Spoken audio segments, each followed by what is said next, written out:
छत्तीसगढ़ की कार्यशैली पर नर्सिंग स्टाफ नर्सों ने उठाई है सवालिया निशान।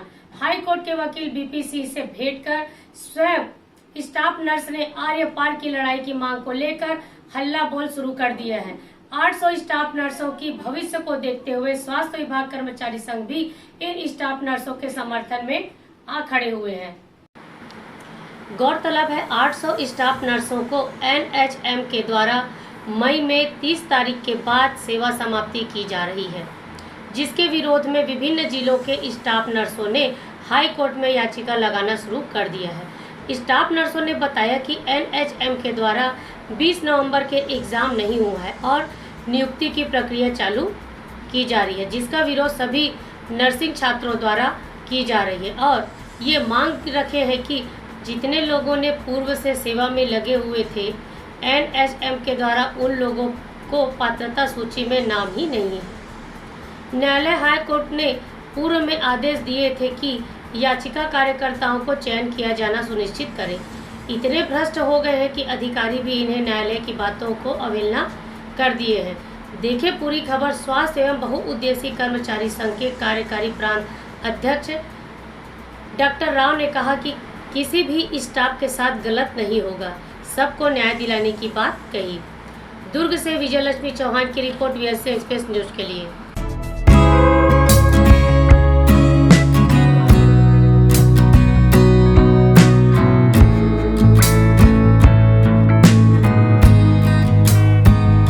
हम लोग सारे स्टाफ नर्सेस अलग अलग डिस्ट्रिक्ट में शासकीय अस्पतालों में कार्यरत हैं।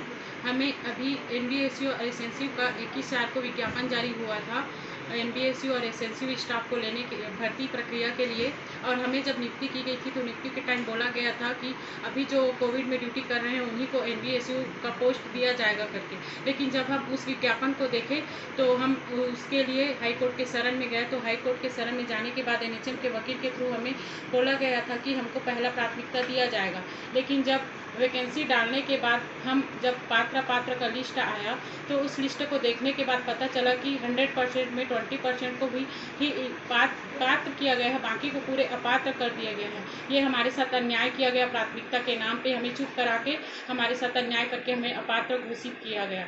अभी और दावापत्ती देने के बाद भी उन्होंने इस लिस्ट को डायरेक्ट निकाल के वेरिफिकेशन का डेट बोल दिया है, जबकि विज्ञापन में उन्होंने कहा था कि लिखित परीक्षा लिया जाएगा करके।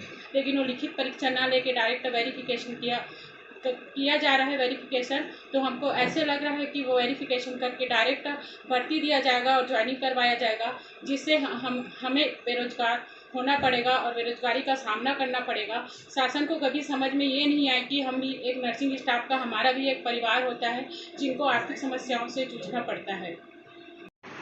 स्वास्थ्य एवं बहुउद्देशीय कर्मचारी संघ ने पूरे छत्तीसगढ़ में जो 850 नर्सिंग स्टाफ हमारी बहनों को सेवा से बर्खास्त करने का आदेश निकाला, उसी के तारतम्य में हम लोगों ने हाई कोर्ट में भी याचिका दायर की 32 लोगों के द्वारा।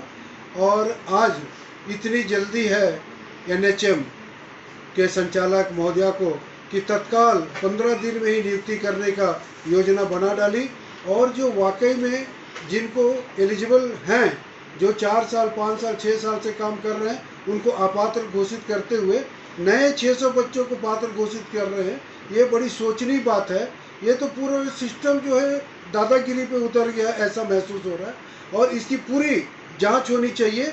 और हमने, हमारे संगठन ने ये सोच के रखा, अगर नियुक्ति निकालती है तो उसको पूरे के पूरा हम हाई कोर्ट में जा कर के पूरे के पूरे नियुक्ति को ही रद्द कराएंगे।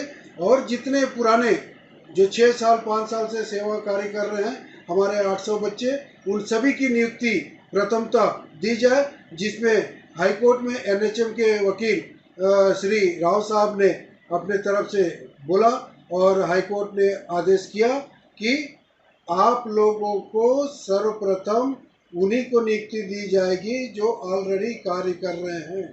और हमारा संगठन भी आज यही मांग करता है, और हमारे वकील साहब भी। हमारा कहना है कि जो पहले से काम कर रहे थे स्टाफ नर्स के रूप में, उन्हें प्राथमिकता देने की बात विज्ञापन में भी है, और माननीय उच्च न्यायालय ने भी उन्हें कहा है कि उन्हें प्राथमिकता दी जाए। अब एक नई बात, आज जो विद्यार्थी जो आए हैं, जो काम करने वाले लोग, ये स्टाफ नर्स हमें अभी सूचना दिए हैं कि बिना लिखित परीक्षा के, बिना स्क्रीनिंग के, बिना कौशल परीक्षा के डॉक्यूमेंट वेरिफिकेशन की बात हो रही है। ये एक तो उनके विज्ञापन के against contrary to the advertisement है। दूसरी बात, उन्हें जो बोनस अंक मिलना चाहिए वो भी सही नहीं दिया गया है। ऐसा लगता है कि स्वास्थ्य विभाग इनके साथ अन्याय करने जा रहा है। अगर ऐसा हुआ तो मैं पुनः माननीय उच्च न्यायालय का दरवाजा खटखटाऊंगा और इन ये स्टाफ नर्स के साथ मैं अन्याय नहीं होने दूंगा।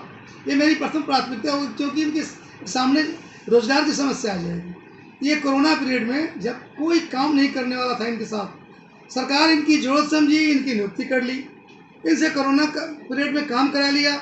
आज जब इनका काम खत्म होने लगा है, कोरोना खत्म होने लगा है, तो इनको ऐसा किया जा रहा है कि इसको अपात्र घोषित किया जा रहा है। ये बिल्कुल गलत है। शासन इनके साथ अन्याय कर रही है। देखिए, मामला तो बनता है कि शासन को, अब मैं ब्लेम इसलिए नहीं कर रहा हूँ कि भर्ती करने वाले इस बात को स्पष्टीकरण करें कि आखिर इनकी गलती क्या है।